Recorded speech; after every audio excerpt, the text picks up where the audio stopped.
James continued to be fascinated by the cell phone. He told Kathy that device was incredible, especially the ability to play solitaire. Kathy laughed at this statement from James, and she told him that game would become one of the most wasteful, time-consuming things people would do in offices all over the world in the future. James wanted to see the battery that was able to provide such fantastic power to capture moving and still images. Kathy opened the cell phone and removed the battery and handed it to James, but before she did this, she told him the battery could be charged with 1959 technology. She pointed to one of the wall outlets in James' apartment and told him she could use that 1959 technology because it is absolutely the same in 2019.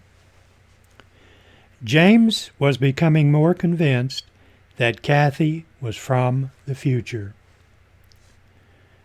Kathy told James she was going to return to 2019 today so she could give the scientists the video of the bank robbery and the location where they buried the money. I think I have enough video of the surrounding area so they can pinpoint the location. James wanted to know if the people that sent her back to 1959 could see her. No, they cannot see me, James. The only thing they can see is my video and what I tell them. The only power they have over my movements is the ability to bring me back to 2019 at any time they choose to do so. I don't think they will do that because they cannot track where I am in the Blue Springs area.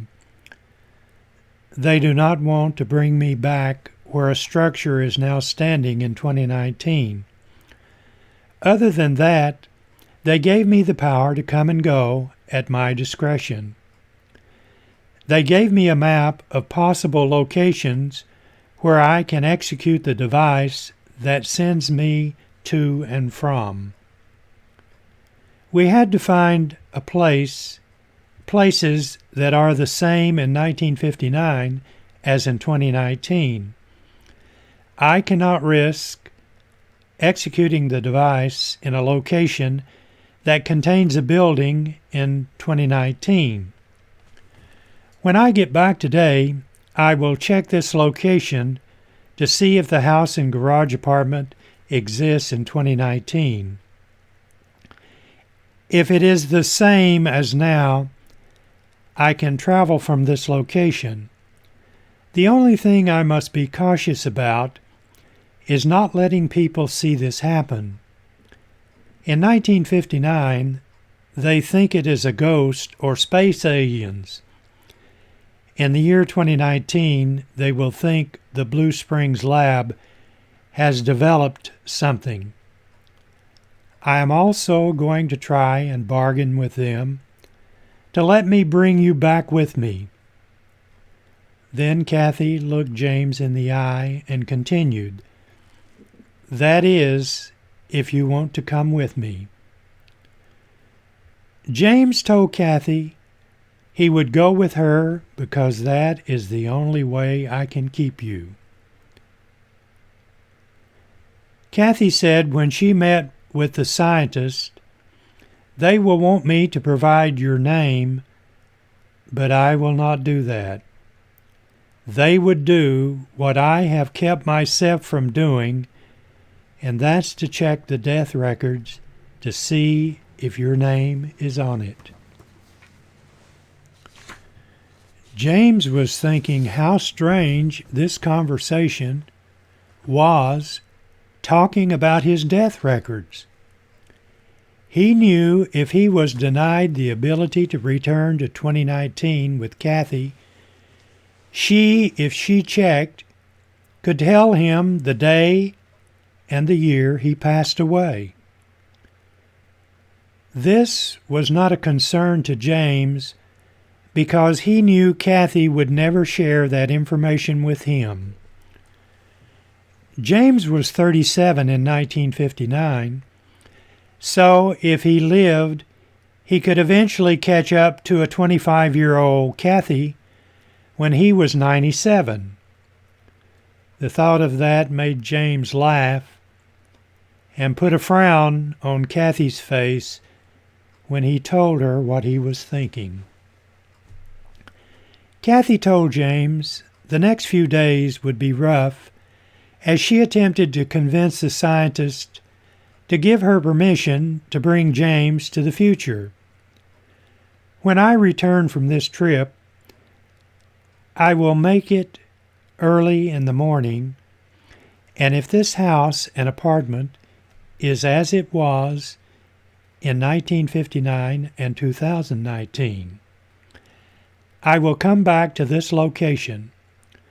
Traveling to and from is silent, so the people living in the house in both years will only hear the engine from my Volkswagen. In your year, James, it will look normal to see your Volkswagen driving girlfriend parked in the parking spot beside your station wagon. The only downside with the people you are renting from is the ghost stories about me. We will just need to think the old man thinks the ghost stories are a bunch of bull. It was 3 a.m. and Kathy told James she needed to go to one of the locations where she could go back. She reminded James she would come back, park by his station wagon at 3 a.m. unless someone has a laundromat or something sitting in this location. Kathy was holding on to James with all the strength she could come up with as she said goodbye. James did not want to let Kathy go, and he was wishing this was all a dream and Kathy was playing some crazy joke and they could stop and have a life in 1959. James could hear the familiar sound of the old Volkswagen as Kathy pulled out of the driveway and headed down Blue Springs Holler Road.